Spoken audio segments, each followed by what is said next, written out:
Hello friends, स्वागत है आप सभी का एक बार फिर से हमारे इस यूट्यूब चैनल में।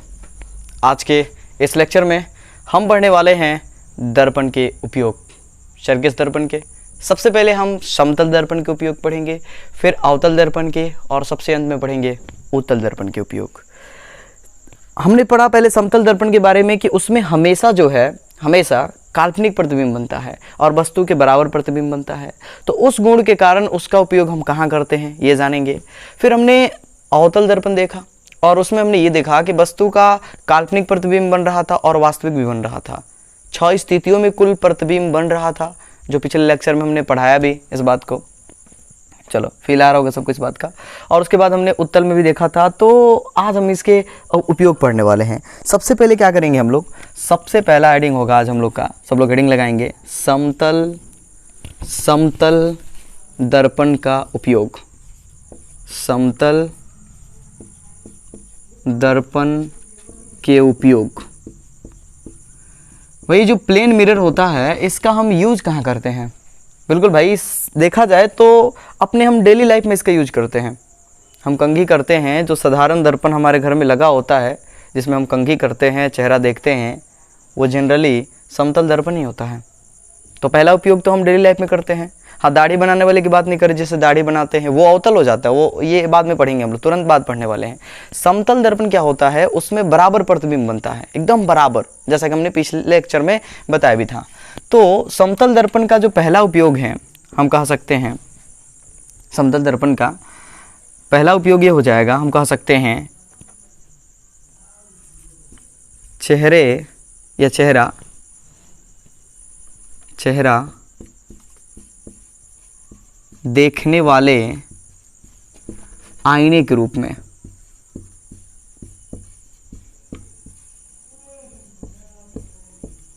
यानी कि जो घरों में हम लोग घरों में चेहरा देखने के लिए, यानी कि कंघी करने के लिए जो हम आईना इस्तेमाल करते हैं, वो क्या होता है? समतल दर्पण ही होता है। हाँ, इसका वैज्ञानिक कार्यों में भी किया जाता है। बहुत सारे उपकरण जब बनाए जाते हैं जो प्रकाश से रिलेटेड होते हैं, वैज्ञानिक जब ये सब काम करते हैं, तो उस सिचुएशन में कई बार क्या होता है कि प्रकाश के डायरेक्शन को मोड़ना होता है, प्रकाश की दिशा को एक तरफ से दूसरी तरफ ले जाना होता है। तो उस स्थिति में भी हम समतल दर्पण का क्या करते हैं? उपयोग करते हैं। यानी कि लिख सकते हैं वैज्ञानिक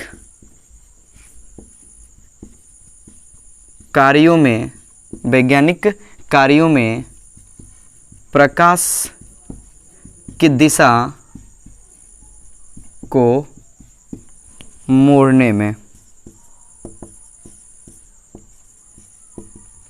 बात समझ में आ गया सबको? तो ये इसके मुख्य रूप से 2 उपयोग हैं। एक तो हम आईने के रूप में करते हैं चेहरा देखने में, और दूसरा उपयोग है वैज्ञानिक कार्यों में प्रकाश की दिशा को मोड़ने में। जैसे प्रकाश की दिशा ऐसे आ रही है और हमें इधर की ओर चाहिए, तो उस स्थिति में हम क्या करते हैं कि वहाँ जो है हम एक विशेष एंगल पर समतल दर्पण को लगाते हैं, जो प्रकाश को क्या करता है? परिवर्तित कर देता है। फील आ रहा सबको? बिल्कुल आ रहा होगा। तो ये है समतल दर्पण के उपयोग। अब दूसरा जो पढ़ने वाले हम लोग, वो बोर्ड में बार बार पूछा गया है। बोर्ड में पूछे जाने के उसके बहुत चांसेस हैं, वो ऑब्जेक्टिव और सब्जेक्टिव दोनों में पूछा जाता है। सो इसको ध्यान लगा के सब लोग समझेंगे इस कॉन्सेप्ट को। दूसरा हेडिंग होगा हम सबका अवतल दर्पण के उपयोग। ध्यान से एकदम।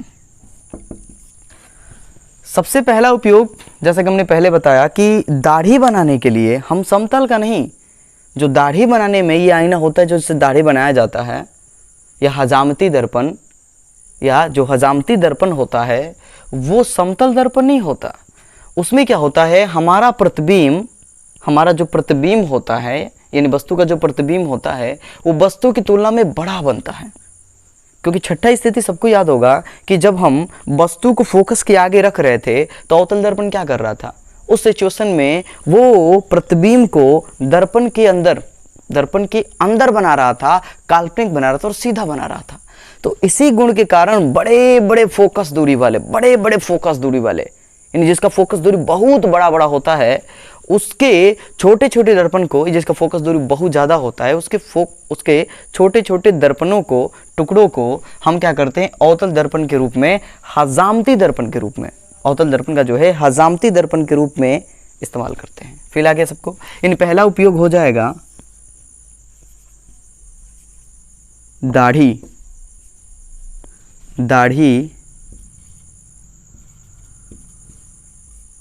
बनाने में या दाढ़ी बनाने वाले दर्पण के रूप में,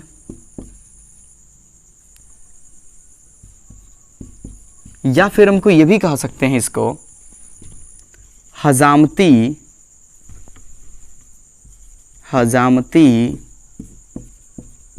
दर्पण के रूप में। फील आ गया इस बात का सबको? बिल्कुल फील आ गया होगा। हाँ, दूसरा इंटरेस्टिंग है, ध्यान से सब लोग देखेंगे। दूसरा इसका क्या इस्तेमाल है, जो गाड़ियों का हेडलाइट होता है, गाड़ी का हेडलाइट देखे होंगे, आगे का जो लाइट होता है, कार है उसके आगे जो 2 हेडलाइट लगे होते हैं, वहां पर भी हम अवतल दर्पण का इस्तेमाल करते हैं। अब सवाल, वहां दर्पण क्या करता है सर, वहां किसका इमेज बनाता? अरे भाई, वहां इमेज बनाने के लिए नहीं, प्रकाश को बहुत दूर भेजने में। जो बल्ब होता है, जैसे यहाँ बल्ब है, ये देखो, ये एक बल्ब लगा है, इसके पीछे ऐसे होता है, वो ऐसे होता है। अभी आपको दिखाने वाले भी हम, ध्यान से एकदम। तो उसका इस्तेमाल जो है गाड़ियों के हेडलाइट में, सर्च लाइट में। सर्च लाइट देखे होंगे आप लोग, सर्च लाइट देखा आपने, बहुत बार फिल्मों में देखे होंगे कि रात के अंधेरे में जब जंगल में पुलिस या फिर कोई जाता है तो क्या करता है, सर्च लाइट लेके जाता है, ऐसे ऐसे लटका होता है, वो ऐसे लेके जाता है। ठीक है, फील आ रहा है सबको? यहाँ स्क्रीन पे देख लीजिए, सब लोग दिखाई दे रहा होगा सर्च लाइट। तो सर्च लाइट में भी अवतल दर्पण का उपयोग करते हैं। साथ में टॉर्च में भी, टॉर्च देखा आपने, बिल्कुल देखा होगा, घर घर टॉर्च होता है और वहाँ जो है अवतल दर्पण का उपयोग होता है। आपको हम टॉर्च दिखा रहे हैं, ये देखिए, ये पुराना टॉर्च है, ये बहुत पुराना टॉर्च है।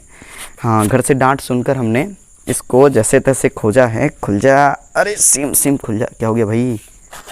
खुल जा। हाँ, खुल गया, ये खुल गया भाई, खुल गया। देखो सब लोग दिखाते हैं यहाँ अवतल दर्पण का क्या काम है। ये पुराना टॉर्च है, घर से बहुत डांट सुना हमने, तो इसको कबाड़ खाने से, अरे भाई निकल जा भाई, चल निकल जा। हाँ, निकल गया। ये देखो सब लोग, ये दिख रहा है, ये जो सतह है, ये किसकी तरह बिहेव करेगा?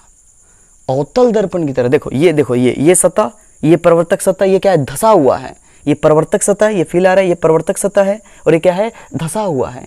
इसके पीछे यहाँ जो हिस्सा है, ये वाला जो हिस्सा है, जो आपको दिखाई दे रहा है, ये वाला हिस्सा, ये वाला पीछे की ओर, यहाँ बल्ब कसा होता है। और ये क्या करता है, ये प्रकाश को बहुत दूर तक भेजता है, बहुत दूर तक। इसलिए टॉर्च जब हम बांटते हैं तो एक ऐसे सीधी रेखा में टॉर्च का जो लाइट होता है वो बहुत दूर तक जाता है। तो टॉर्च में भी हम अवतल दर्पण का इस्तेमाल करते हैं। फील आ गया सबको? हाँ, ऐसा ना सोचे कि दर्पण हमेशा कांच का होगा। देखो, ये कांच नहीं है, ये प्लास्टिक है। ये कांच नहीं है, ये क्या है, प्लास्टिक है।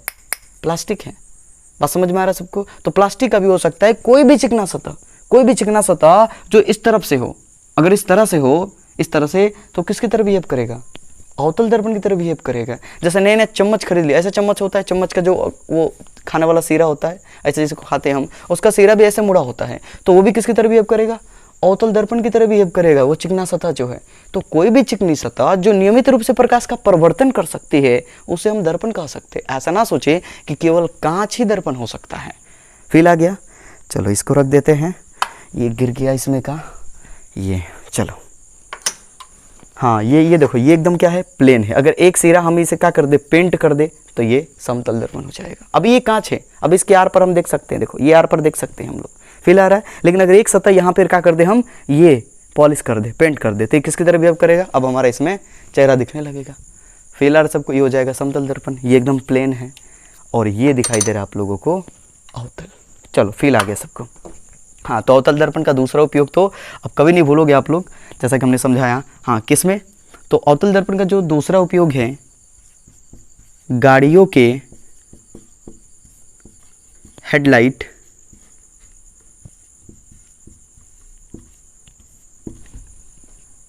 Search light. गाड़ी का सर्च लाइट नहीं भाई, गाड़ी का सर्च लाइट नहीं होता है, सर्च लाइट ये टॉर्च की तरह ही होता है, वो टॉर्च की तरह ही होता है। स्क्रीन पर आपको दिखाया हमने, एक बार और देख लीजिए सब लोग।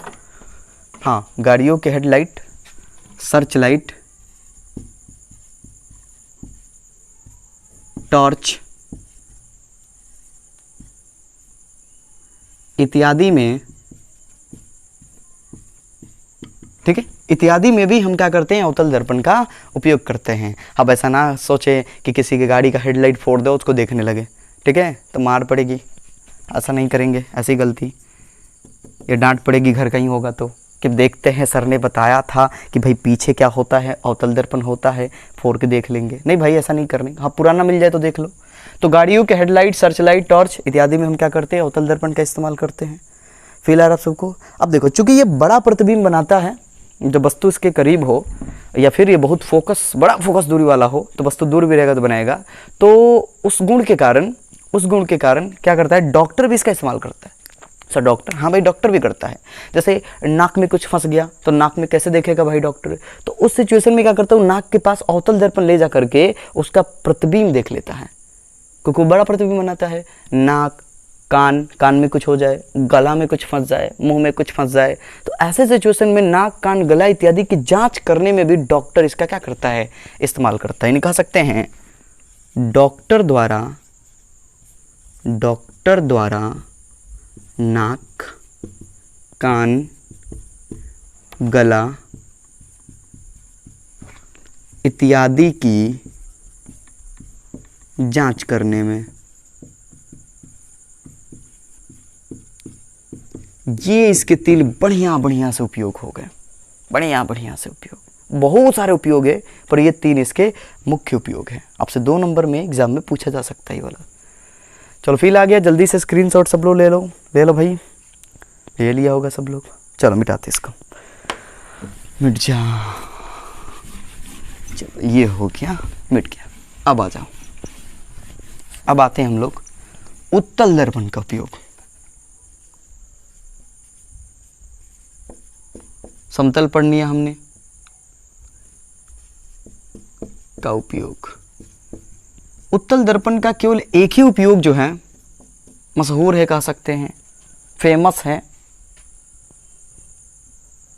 उत्तल दर्पण का उपयोग, अपनी गाड़ी देखा है, कार देखा होगा, बाइक देखा होगा, तो उसके साइड में इस तरफ, बाइक के इस तरफ हैंडल में और बाइक के इस तरफ भी हैंडल में ऐसे दो दर्पण लगे होते हैं, जिसमें हम पीछे की वस्तुओं को आते हुए देखते हैं, पीछे की गाड़ियों को, पीछे के व्यक्तियों को। जनरली तो गाड़ियों को देखते हैं हम लोग, ठीक है, हाँ कई बार कुछ और भी देखते हैं हम लोग। चलो, तो उत्तल दर्पण का उपयोग क्या है, क्या उपयोग इसका? तो वो जो दर्पण लगा होता है वो कौन सा दर्पण है? उत्तल दर्पण है। क्योंकि देखिएगा कि हम बाइक के सामने वो छोटा सा, एकदम छोटू सू, इतना सा हथेली इतना एक दर्पण है, और पीछे के ट्रक का इमेज पूरा बना लेता है। पीछे से ट्रक आ रही है, ये चल रही है ट्रक, उसका भी क्या करता है, प्रतिबिंब बना लेता है। दूर की वस्तु का भी प्रतिबिंब बना लेता है, दूर वस्तु है उसका भी प्रतिबिंब बना लेता है। तो उत्तल दर्पण का उपयोग जो है हम कहाँ करते हैं? तो उत्तल दर्पण का उपयोग करते हैं हम लोग गाड़ियों के साइड मिरर के रूप में, उसको बोलते हैं साइड मिरर, ठीक है, साइड मिरर, गाड़ियों के साइड मिरर के रूप में। सवाल कि सर इसी का उपयोग क्यों करते हैं? सिंपल सी बात है भाई, तो अवतल लगा दे कि बड़ा बड़ा प्रतिबिंब बने, आ रहा ट्रक, पता चले कि उसमें प्रतिबिंब आ ही नहीं रहा उसका। अरे भाई किसका आप उपयोग करोगे? जो छोटा सा प्रतिबिंब बनाए और दूर तक का बनाए, एक विस्तृत क्षेत्र का बनाए, बहुत बड़े एरिया को अपने में संभाल ले, पूरा सड़क उसमें दिखने लगता है साफ साफ, पूरा सड़क, पीछे से कौन आ रहा है, फील आ रहा है, सब दिखने लगता है उसमें, ठीक है। तो गाड़ियों के साइड मिरर के रूप में हम क्या करते हैं? उत्तल दर्पण का उपयोग करते हैं। इसका जनरली एक ही उपयोग फेमस है और बार बार एग्जाम में से पूछा गया है कि गाड़ियों के साइड मिरर के रूप में किसका उपयोग करते हैं हम लोग? उत्तल दर्पण का। क्यों करते हैं सवाल आ जाए तो क्योंकि इसमें वस्तु का छोटा और विस्तृत क्षेत्र का प्रतिबिंब बनता है। छोटा बनेगा तो भाई विस्तृत क्षेत्र तो बनेगा ही, यानी छोटा प्रतिबिंब बन रहा है तो बड़े बड़े एरिया का उसमें छोटा छोटा सा प्रतिबिंब बना लेगा। फील आ गया सबको इस बात का? बिल्कुल आ गया होगा। चलो इसको मिटाएं हम, आओ अब आगे की ओर बढ़ते हैं हम लोग। और अब पढ़ने वाले हैं एक बहुत ही इंपॉर्टेंट टॉपिक, बहुत इंपॉर्टेंट कह सकते हैं, जो हम आगे इस्तेमाल भी करेंगे जब हम दर्पण सूत्र पढ़ेंगे और उससे न्यूमेरिकल सॉल्व करेंगे तो इसका यूज करने वाले। सर क्या पढ़ने वाले? अब हम पढ़ने वाले हैं चिन्ह परिपाटी। चिन्ह परिपाटी सर ये क्या होता है? देखो मान लो कि हमने यहाँ आपको इमेज बना बना के, प्रतिबिंब बना बना के दिखाया था कि वस्तु की तुलना में प्रतिबिंब सीधा है कि उल्टा है, प्रतिबिंब सामने बन रहा है कि पीछे बन रहा है, मतलब काल्पनिक बन रहा है कि वास्तविक बन रहा है। काल्पनिक पीछे ऐसे बन जाता है दर्पण के अंदर की ओर, और ये सामने ऐसे बन जाता है वास्तविक। तो अलग अलग तरह से प्रतिबिंब बनता है। तो क्या हर एक बार क्या हम न्यूमेरिकल भी बनाए तो डायग्राम बनाना पड़ेगा? हमें ये देखना पड़ेगा? नहीं नहीं नहीं नहीं, न्यूमेरिकल जब हमें दिया रहता है तो उस समय हमें क्या दिया रहता है कि इसकी फोकस दूरी इतनी है, वस्तु को इतनी दूरी पर रखा गया है, तो बताएं कि प्रतिबिंब कहाँ बनेगा, या फिर प्रतिबिंब इतना दूरी प्राप्त करना है तो बताइए कि वस्तु को कहाँ रखना पड़ेगा। आ रहा फील सबको? तो उस सिचुएशन में हमें कैसे पता चलेगा, हमारा जो आंसर आ गया उसे कैसे पता चलेगा कि प्रतिबिंब उल्टा बन रहा है कि प्रतिबिंब सीधा बन रहा है, प्रतिबिंब दर्पण में बन रहा है या कि दर्पण के सामने बन रहा है, या वस्तु को वस्तु तो हमेशा सामने ही रहता है, वो बात अलग है, ठीक है। फोकस दूरी क्या है? फील आ रहा है सबको? बिल्कुल फील आ रहा होगा। तो इसी समस्या के समाधान के लिए क्या किया गया? इस समस्या के समाधान के लिए लाया गया चिन्ह परिपाटी। चिन्ह परिपाटी, परिपाटी, हाँ वो बर्थडे पार्टी नहीं बोल रहे हम, चिन्ह परिपाटी। चिन्ह परिपाटी मतलब क्या हुआ भाई? अब फील आएगा सबको। इसमें क्या किया गया, जैसे मान लो कि ये एक दर्पण है, अवतल दर्पण है, अवतल हो उत्तल हो कोई भी गोलीय दर्पण हो उसके लिए चिन्ह परिपाटी होता ही है। ये प्रधान अक्ष है, ये हमारा ध्रुव है, ये हमारा फोकस है और ये हमारा सी है। इनका काम नहीं है पर फिर भी हम बता रहे हैं आप लोगों को ध्यान से। चिन्ह परिपाटी क्या कहती है? चिन्ह परिपाटी का पहला सिद्धांत ये कहता है, कि इसमें हमें जितनी भी दूरी मापनी है, चाहे वो फोकस की दूरी हो, चाहे वो वक्रता त्रिज्या हो यानी यहाँ से यहाँ तक हो, ठीक है, या फिर वस्तु की दूरी हो, या बने हुए प्रतिबिंब की दूरी हो, या इधर प्रतिबिंब की दूरी हो, या वस्तु की ऊंचाई हो, या प्रतिबिंब की ऊंचाई हो। फील आ रहा है सबको? फील आ रहा है इस बात का? माने वस्तु कहाँ रखी गई है, प्रतिबिंब कहाँ रखा गया है, ये सब दूरी हम ध्रुव से मापते हैं। फील आया? यानी कि सर वस्तु की दूरी, वस्तु कहाँ रखी गई है, प्रतिबिंब कहाँ बन रहा है, फोकस कितनी दूरी पर है, केंद्र कितना दूरी पर है, इन चारों दूरियों को हम कहाँ से मापते हैं? ध्रुव से मापते हैं। यानी ध्रुव को हम मूल बिंदु की तरह मान सकते हैं। यानी ध्रुव जो है मूल बिंदु एक तरह का, अगर हम मैथ की दृष्टि से देखते हैं इसको। तो फील आ रहा सबको? यानी कि पहला चिन्ह परिपाटी का पहला सिद्धांत क्या कहता है? पहला सिद्धांत कहता है कि सभी दूरियां दर्पण के ध्रुव यानी कि P से मापी जाती हैं। ये कहता है चिन्ह परिपाटी का पहला सिद्धांत, कि जितनी भी दूरियां हैं, फोकस की दूरी है, वस्तु की दूरी है, प्रतिबिंब की दूरी है, चाहे वक्रता त्रिज्या है, इन सबकी दूरी को हम P से ही मापेंगे। वस्तु यहाँ रखा, यहाँ से यहाँ दूरी बताओ, वस्तु यहाँ रख दिया गया, यहाँ से यहाँ दूरी वस्तु की दूरी हो गया, प्रतिबिंब जाके इधर बन गया तो यहाँ से यहाँ तक का दूरी प्रतिबिंब का दूरी हो गया। फेल आ गया सबको? बिल्कुल आ गया। अब देखो दूसरा चीज क्या होता है। दूसरा चीज ये बताया गया, ध्यान से सब लोग। ये देखो मान लो कि हमारी ये है कौन किरण, सब लोग जानते हैं आपतित किरण।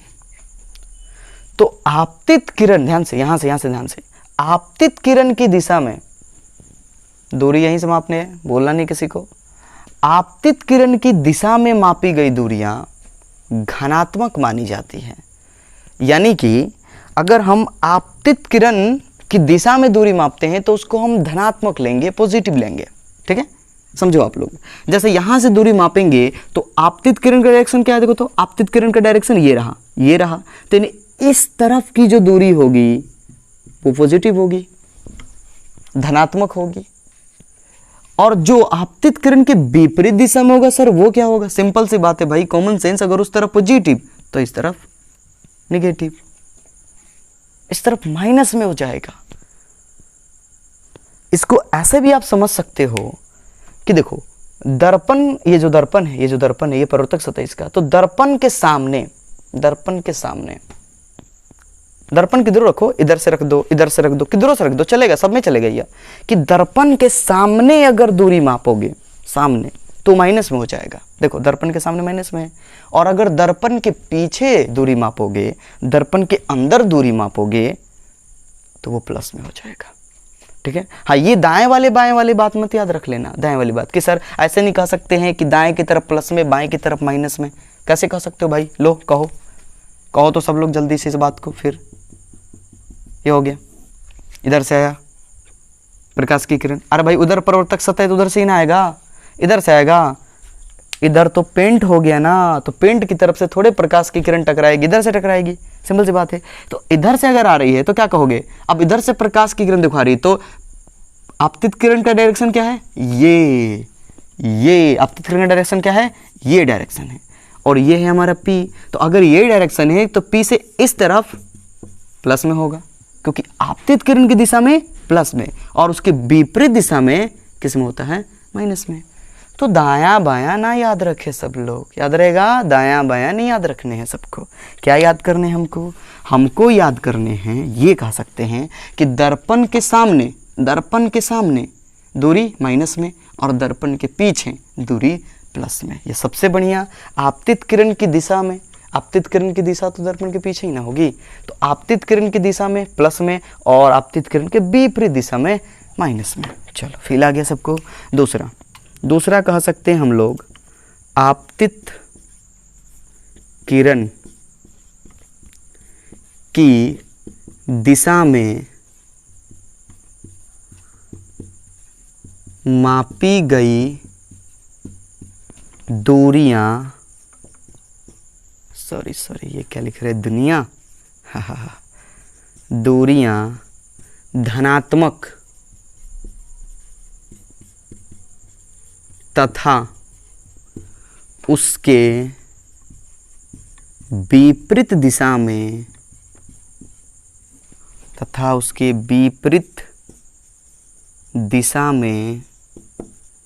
मापी गई दूरियां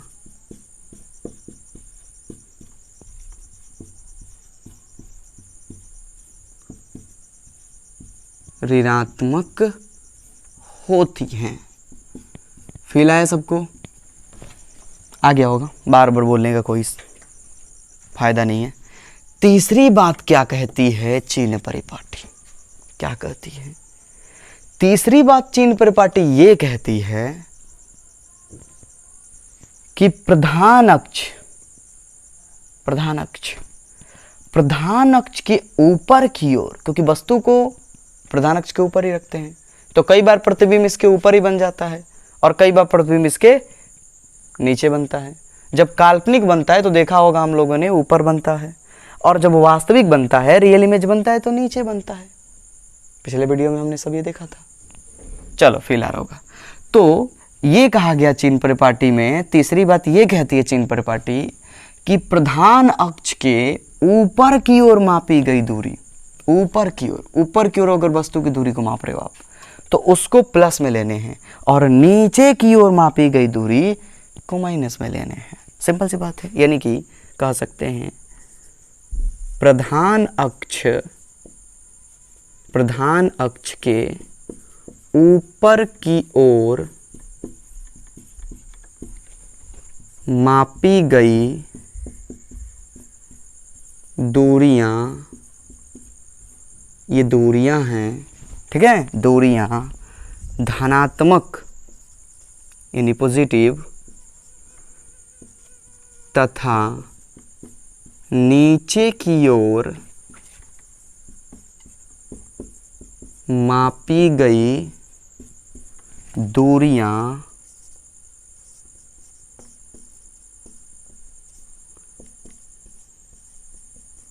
ऋणात्मक होती हैं।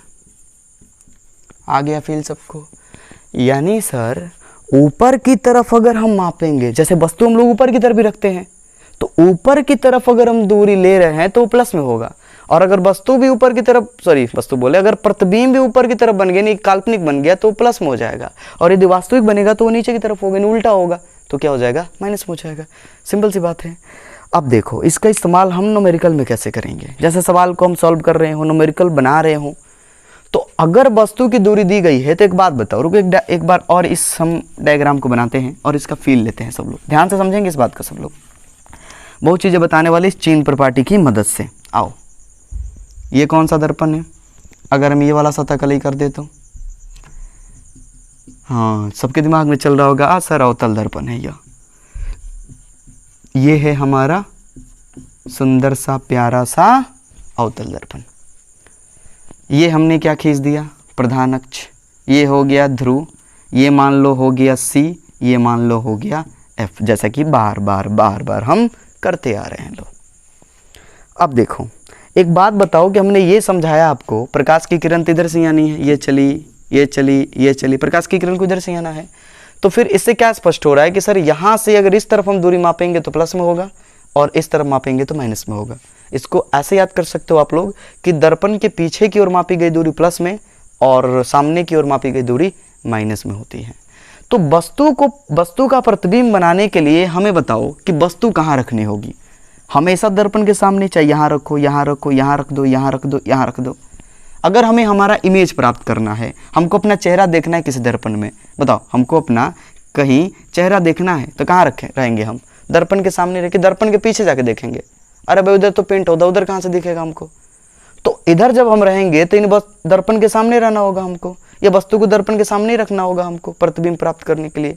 तो सिंपल सी बात है कि अगर वस्तु को सामने रखेंगे हम तो वस्तु की दूरी किस में होगी, माइनस में। इससे क्या पता चल रहा है आपको, सिंपल सा बात, यानी कि सर वस्तु की दूरी हमेशा माइनस में होगी। हाँ यही बात, वस्तु की जो दूरी होगी हमेशा माइनस में होगी, क्योंकि हमेशा उसको सामने रखना पड़ेगा हमें।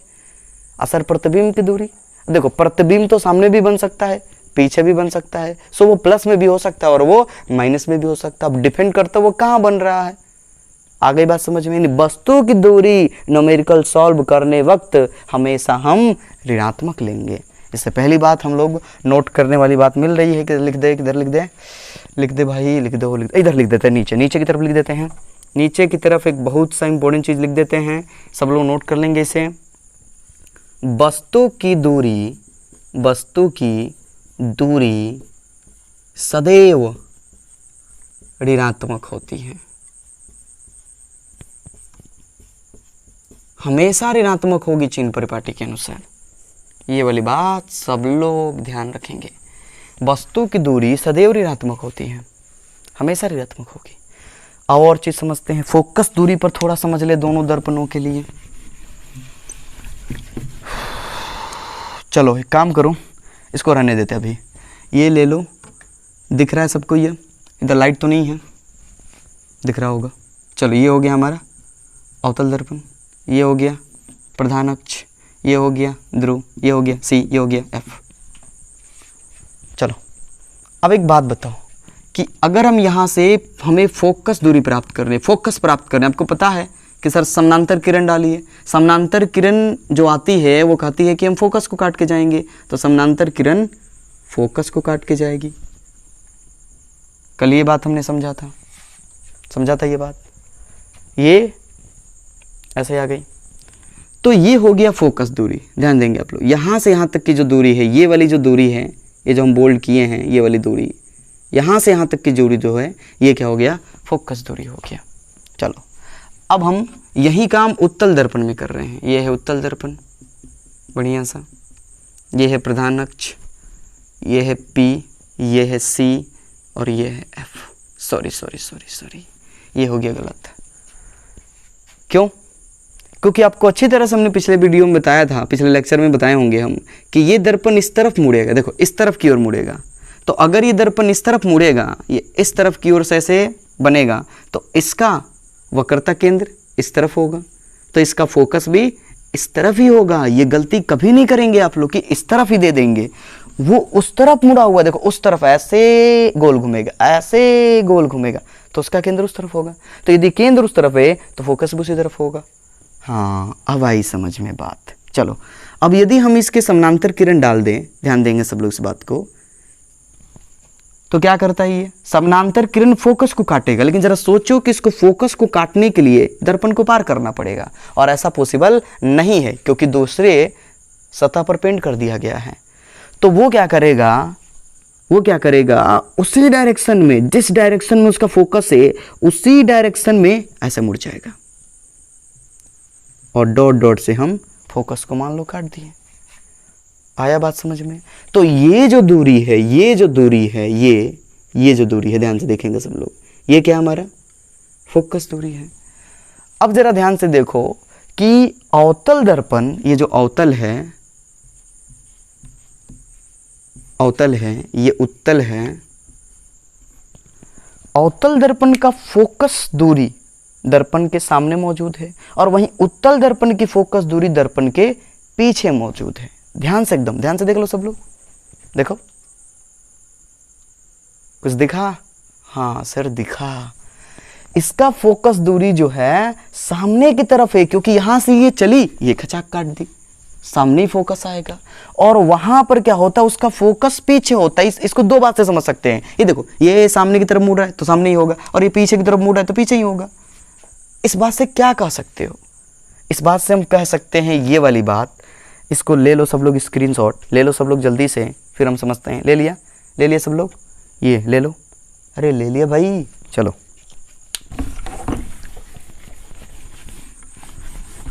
क्या क्या पता चलता है इससे, क्या पता चलता है? कई लड़के समझ गए होंगे सर क्या बोलेंगे आप, क्या बोलेंगे, क्या पता चलता है? पहली बात ये पता चलती है हम सबको कि अवतल दर्पण की फोकस दूरी सामने है तो किस में होगी? माइनस में होगी। यानी अवतल दर्पण की फोकस दूरी सदैव ऋणात्मक होती है, और वहीं उत्तल दर्पण की फोकस दूरी देखो, ये इधर मिलाना पड़ेगा, ये इधर मिलाना पड़ेगा। फील आया कि नहीं आया? बताओ, नहीं आ रहा? एक बार और ये तामझाम मिटाओ और बढ़िया से चीज़ से समझ लो सब लोग। छोड़ो, ये समझना है सबको, एकदम समझना है तो समझना है। आओ समझते हैं। लो, ये हो गया कौन सा दर्पण? अवतल दर्पण। ये हो गया जो भी है ये, छोड़ो गोली मारो। अब अपने आप से सवाल करो कि ये अवतल दर्पण है तो किस तरफ मुड़ेगा? इस तरफ होगा। इसका केंद्र किस तरफ होगा? इस तरफ ही होगा। जब इसका केंद्र इस तरफ है, इसका वक्रता केंद्र इस तरफ है, तो इसका फोकस इस तरफ ही होगा।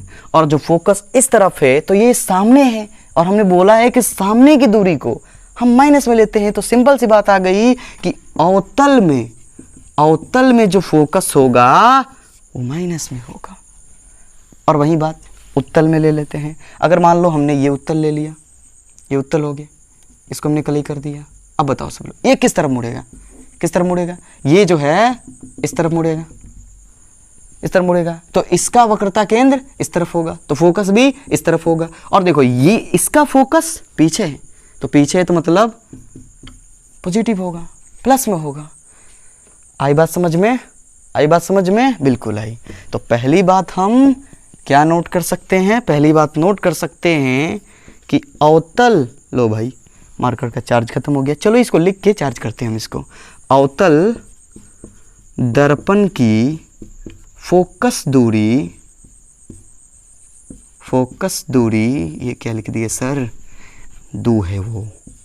फोकस दूरी ऋणात्मक, देखो सबको दिख रहा होगा, ऋणात्मक तथा उत्तल दर्पण की फोकस दूरी